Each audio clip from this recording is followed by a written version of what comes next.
day. You may be seated. We got a lot of ground to cover today, so we're going to jump right into the text. End of chapter 9 in Matthew's Gospel, if you want to read along or just listen. It's what it says, beginning in verse 35. Jesus went through all the towns and villages, teaching in their synagogues, proclaiming the good news of the kingdom, and healing every disease and sickness. When he saw the crowds, he had compassion on them because they were harassed and helpless like sheep without a shepherd. And then he said to his disciples, "The harvest is plentiful, but the workers are few. Ask the Lord of the harvest, therefore, to send out workers into his harvest field."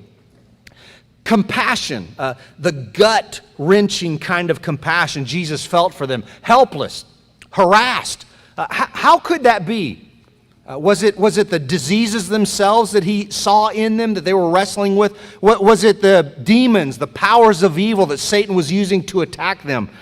Was it the Romans who ruled with an iron fist over them? Or maybe more likely the Jews, the leaders of the people, the Pharisees in particular, who were supposed to be caring for them but were mistreating them and misleading them? Well, yes, and yes, probably so. They needed somebody to care for them, somebody to watch over them, somebody to lead them. They were in desperate need of some real leadership and shepherding. And Jesus, who was the good shepherd, stepped into that role. But what would happen when he's gone? So he has a plan. Pay attention, because even before he sends them out, he says, "Join me, gentlemen, in praying my prayer." He lays out the need. The harvest is plentiful, but the workers are too few. We need more help. Pray, gentlemen, pray. Look how God loves to use people to accomplish his purposes.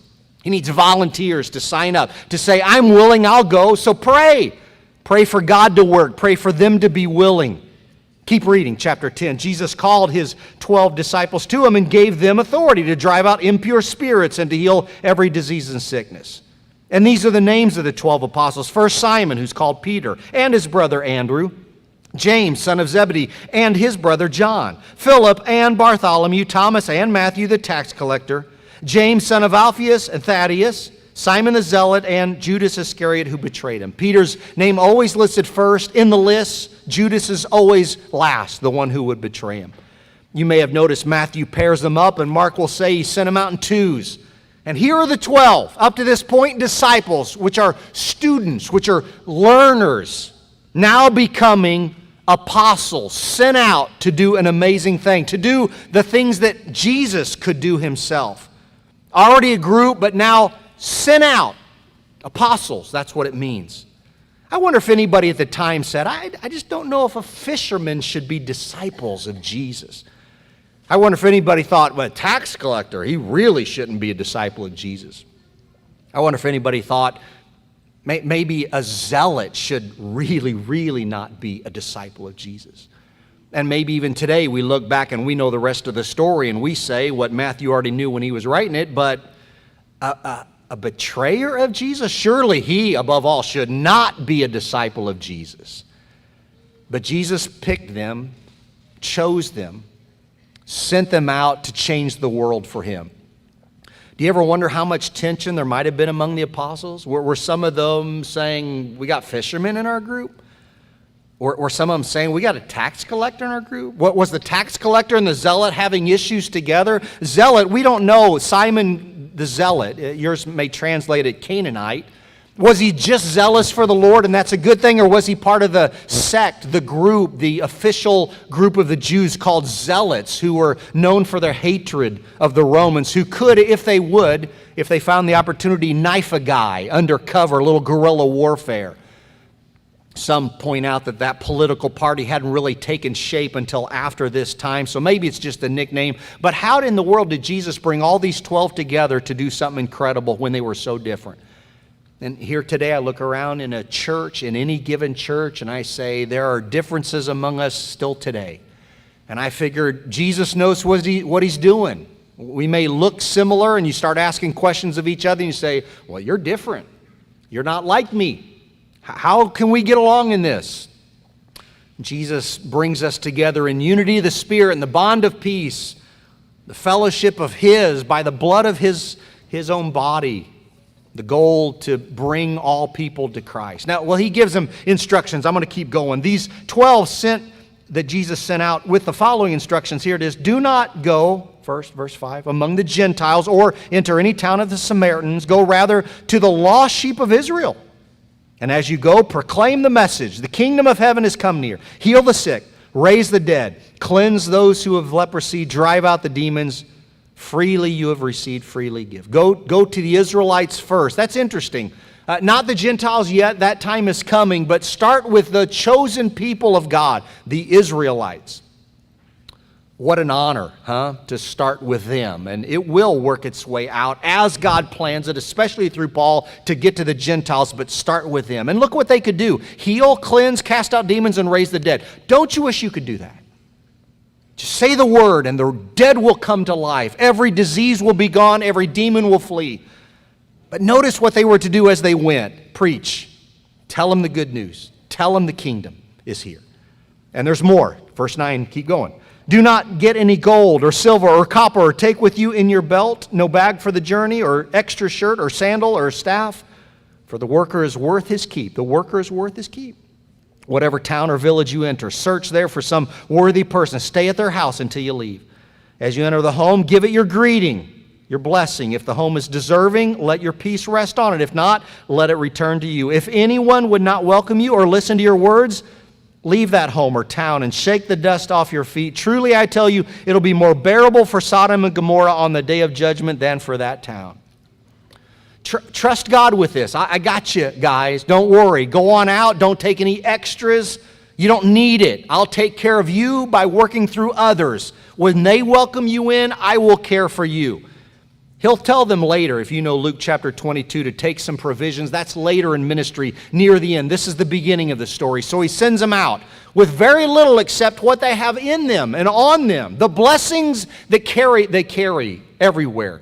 Go to these folks. If they invite you in, bless them. Give them some peace. Let your greeting rest there among them. Let them be blessed because they've welcomed you that I've blessed. But some would reject them. Some would not want them. Some would say, you head on down the road. You're not welcome here in my home, in our town. They would be rejected. But don't worry. You just move on. Shake the dust off your feet. I will bring judgment to them. And that is all that it's left, just so you know, for those who reject the gospel. If there is no hope, because hope comes through the gospel, what is left except judgment and condemnation? And don't be surprised, fellas. Don't be surprised by the opposition. I'm not surprised. You shouldn't be either, because here's what's coming. Verse 16, I'm sending you out like sheep among wolves. Therefore, be as shrewd as snakes and as innocent as doves. Be on your guard. You'll be handed over to the local councils and be flogged in the synagogues. And on my account, you'll be brought before governors and kings as witnesses to them and to the Gentiles. They're the Gentiles. And when they arrest you, do not worry about even what to say or how to say it. At that time, you'll be given what to say. For it will not be you speaking, but the Spirit of your Father speaking through you. Maybe it would start simply by, you're not welcome here. But if they follow Jesus long enough, and you know they do, then it will get worse, because they will be ridiculed, and they will be dragged out, and they will be pulled in, and they will be asked to answer. They'll be tried, and they'll be flogged, and they will even though it doesn't say it, they will be killed. The persecution will come, but he says the persecution will allow for some proclamation. Their own hurts would bring an opportunity for God's honor, and so they would be honored by that, I'm certain. Jesus has more to say, but let me point a few more things out before we leave for this. I know some of these things are not directly applying to us today. I'm very well aware, as you are, we are not the apostles of Jesus. We weren't handpicked. We weren't given this kind of authority to send demons fleeing, to heal any sickness with our hands or our words, to raise the dead when we want. We can't do that. We weren't told to go to Israel and Israel only. We weren't told not to take anything, just go and speak. We weren't told some of that, I know. But could we look at a few things? Because I think there are some lessons to learn, even in this, what he said to his own apostles. And let's start from where we just left off and work our way back to where we first started. First, I think we still today should be innocent as doves and shrewd as snakes. I'm certain you've watched some news to know how things are going, and it seems like every generation says it's bad and it's getting worse. Every generation. I think I've heard it among us. Maybe you've heard me say it. It's a world where Satan is doing his best to bring out the worst, and he's doing a decent job at what he's doing. He wants to destroy, to deceive, to steal, and to kill. It's what he always does. And the Lord is always working to save, to redeem. So the battle is raging, and people are caught in the middle. It's over their souls, the battle. And sometimes you wonder, you look around and you say, and where are we? And where is this going? And who's with us? And who's against us? And what's going to happen next? And what do we do when we get there? If you're one or the other, shrewd or innocent, and only one or the other, you will find some out of balance folks. You might be that. You might know some Christians who are just shrewd but not innocent. And if they're shrewd, they can become a mastermind and a manipulator. That's not good. If you're just innocent but not shrewd at all, maybe you know some Christians like this, you can become totally naive and gullible to believe anything. You don't want that either.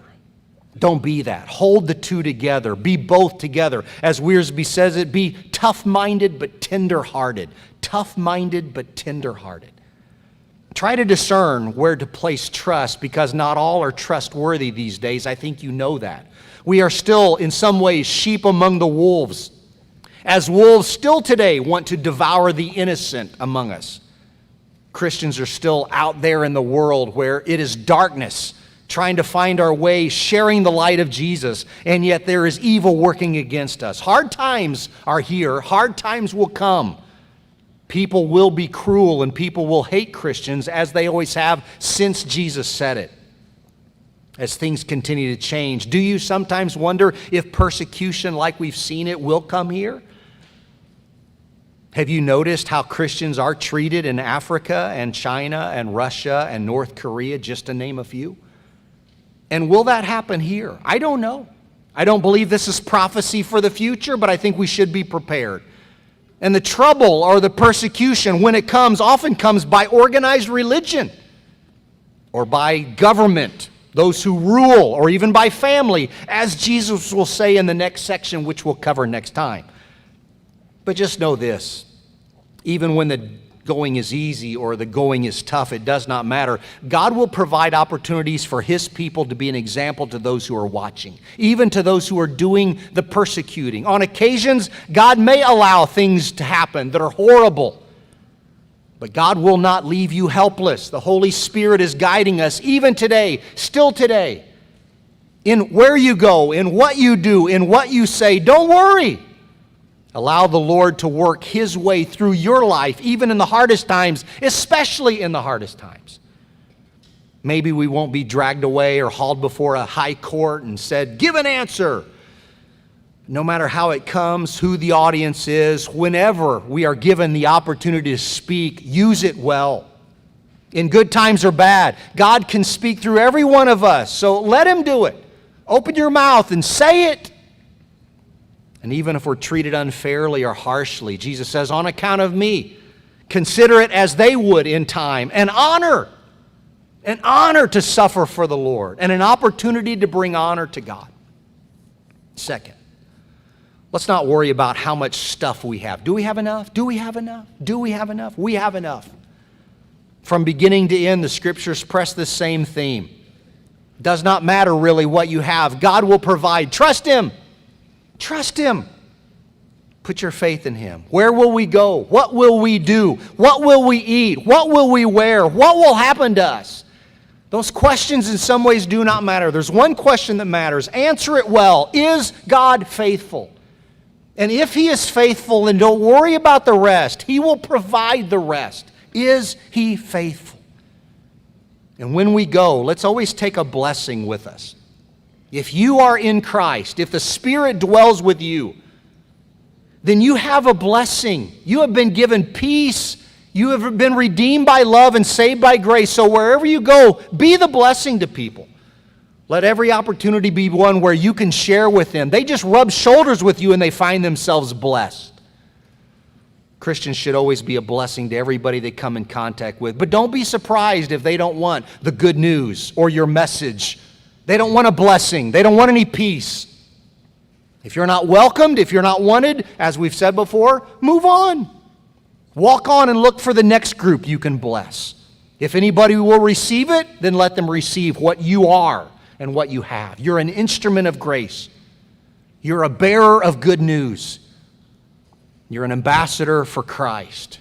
You are light in the darkness.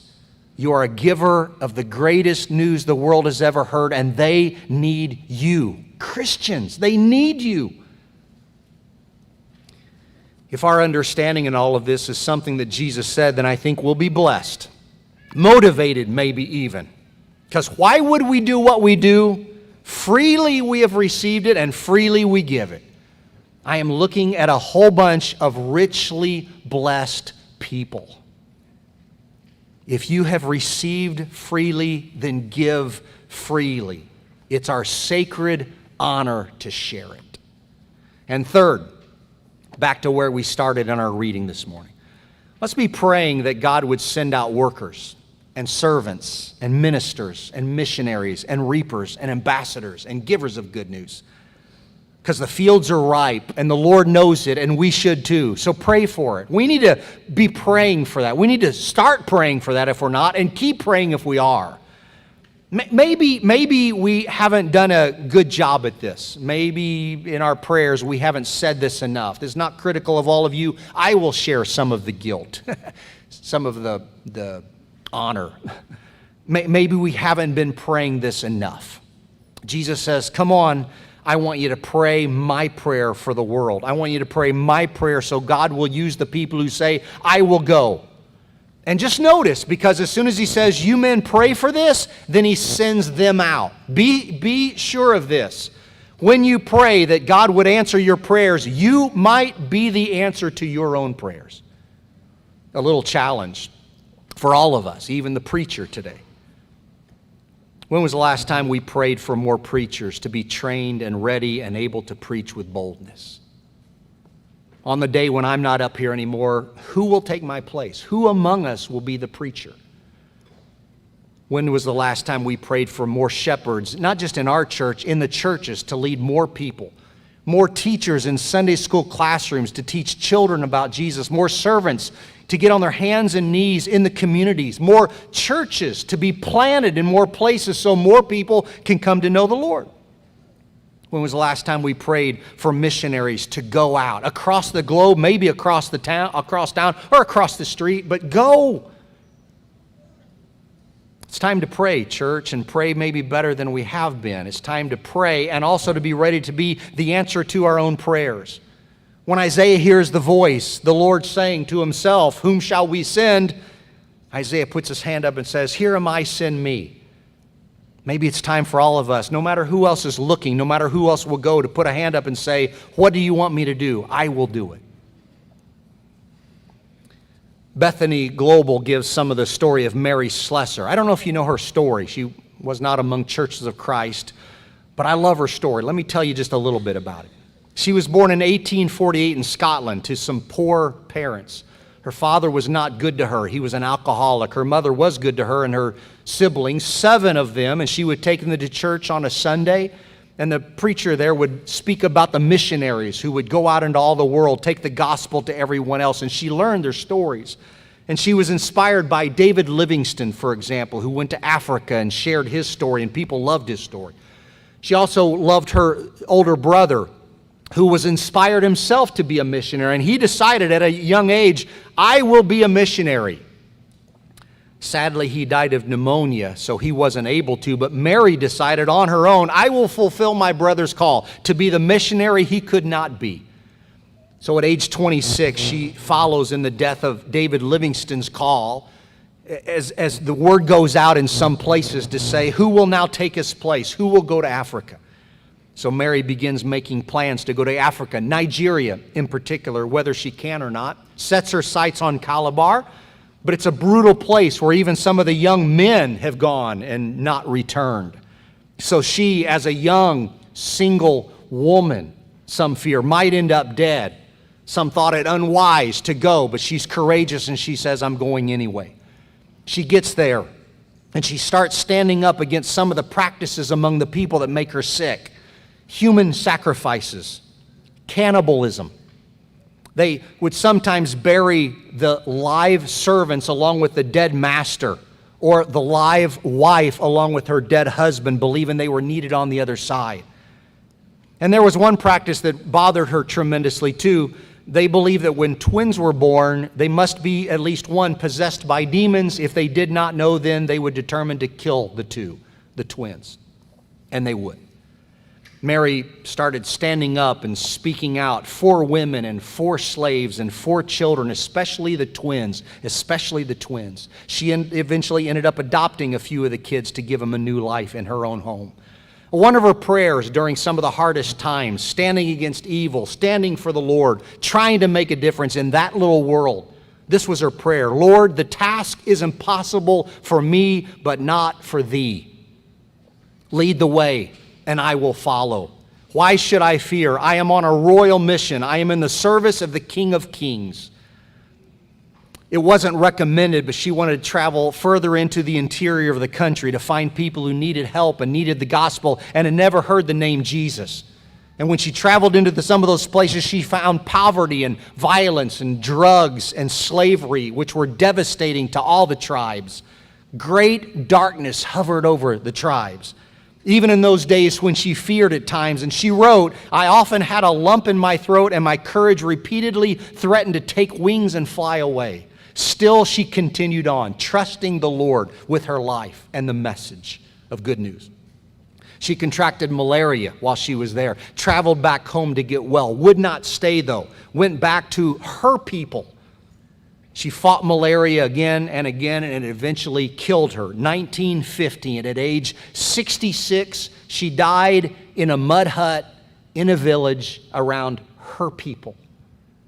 The Nigerians mourned her passing and even sang this song in her honor. She who loved us, she who sought us, brought us healing, brought us comfort, brought the sunshine to our darkness. She is gone, the dear white mother. Thus she taught us, thus she labored, living, spent herself to help us, dying, found her rest among us. They honored her as she died, and she lived trying to honor the Lord the best she could. Maybe you know the story of all of the apostles. Maybe you know some of the stories among us. But sometimes it's nice to hear another story about somebody who was inspiring in her own way, just a single young woman who wanted to make a difference for the Lord among the Nigerians. And maybe you've heard something she said. This was one of her sayings: God and one are always a majority. God and one are always a majority. There are some among us even today who have been overseas to tell the good news to people who may not know. Maybe you think, I could never do that. I could never do that. I couldn't stand up here and preach to hundreds of people. I couldn't sit in a class with screaming kids and try to teach them about Jesus. I can't.